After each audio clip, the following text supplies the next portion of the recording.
food is because she's doing something very important right now. She'll take a bite, and then she looks up and she looks around. She takes a bite, she looks up and she looks around. This behavior is so important, it's built into her DNA.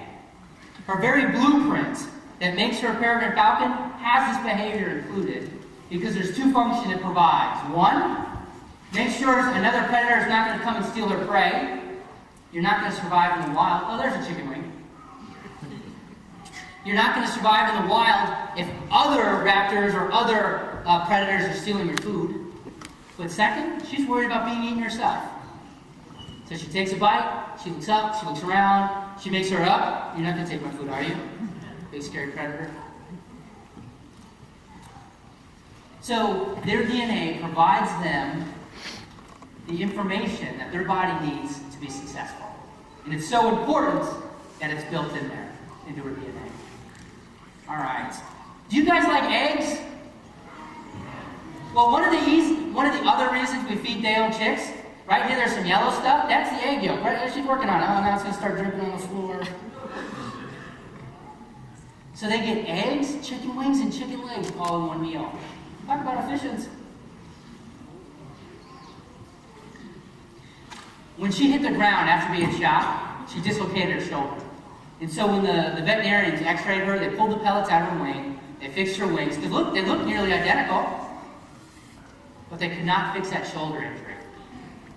And because of that, she can no longer fly with the strength she needs to catch other birds, so that's why she's with us permanently.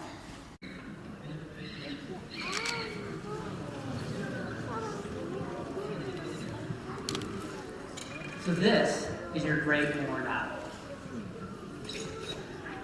Great horned owls have the nickname that they definitely earned, called the tigers of the sky. Because of any of the raptors, any hawks, any other eagles, even other owls, falcons, these birds have adapted to catch the widest variety of food. They're very much generalists. And they catch their food with stealth and brute force. For as big as he looks, he only weighs 3 pounds. But in the wild, he's able to take down and kill a 9-pound skunk. So they are very strong. Look at his talons. Compared to an eagle, outright an eagle's going to be stronger. But if you compare them based off of their sizes, for size, these guys are actually stronger for their size than even eagles are. First thing, look at those feathers around his eyes. Those are those facial discs I was talking about. And that's what helps him have phenomenal hearing. When I talk about good hearing, I mean this bird could be perched near the ceiling and be able to hear a mouse under a foot of snow on a quiet night. And their ears are asymmetrical. Not symmetrical like ours, but they're off a little bit. Which means he can triangulate sounds.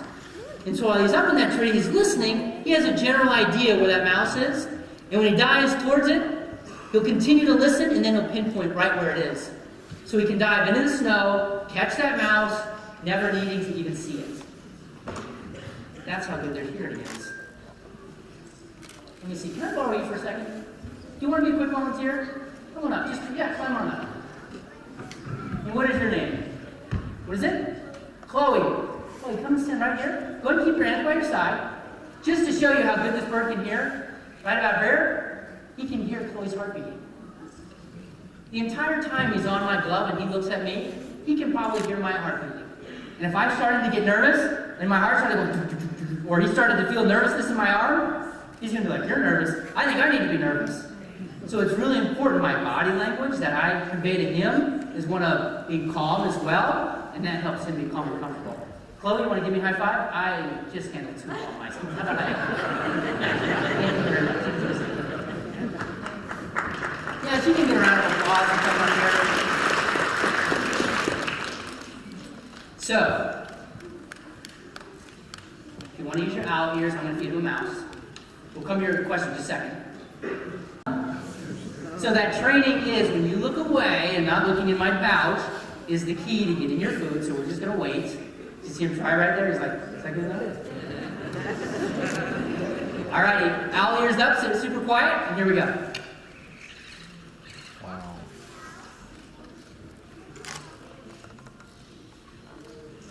Or just eat it like that. But you notice he ate everything? Brains, eyeballs, blood guts, fur bones, you name it. Whatever was in that mouse, he ate it. Owl digestion is different than other birds, other raptors. They cannot digest the bones. So in about 12 hours, he's going to cough up a pellet. And you can take that pellet, pull it apart, and find all the little bones in that mouse he just ate. So it's basically a pellet of fur and bones. Eagles, big pellet, no bones inside. All the other raptors digest bones. They're boring. Don't dissect an eagle pellet. Dissect an owl pellet. All right, are you ready for the replay? All right, bring your hands up again, owl ears. Sit super quiet. I'm going to try to hand it to him more in the middle and see if we can get some good crunching happening. You see how he's trying? He's like, is that enough? Oh, that would have been good, but I was trying. Sorry.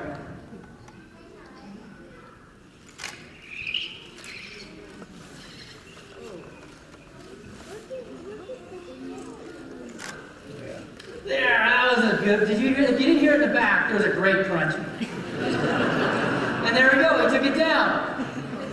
So, life lesson number 2: if you're ever going to eat a whole mouse, bite on the head and make sure it's dead first, then swallow it. The last thing you want is a live mouse trying to crawl back up your throat again. That would be gross. Learn from the owl. These birds are very much adapted to hunting in very low lighting conditions. Those huge eyes allow little bits of light in our eyes will never see. And that's what allows them to be very good flyers. They can fly through a forest in the middle of the night, not touch anything.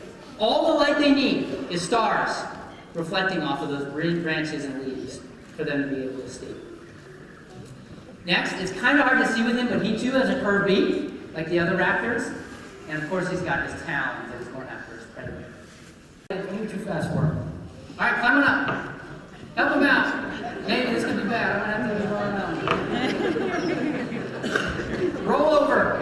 Towards me. All right, come over here. What is your name? All right, Anthony. This is what I want you to do. Now, his injury. When he was a chick, he fell out of the nest. A person found him, tried to take him home and raise him, right? Your job is to teach a Great Horned Owl how to be a Great Horned Owl. Go. Don't look. Are you looking at me? Don't look at me.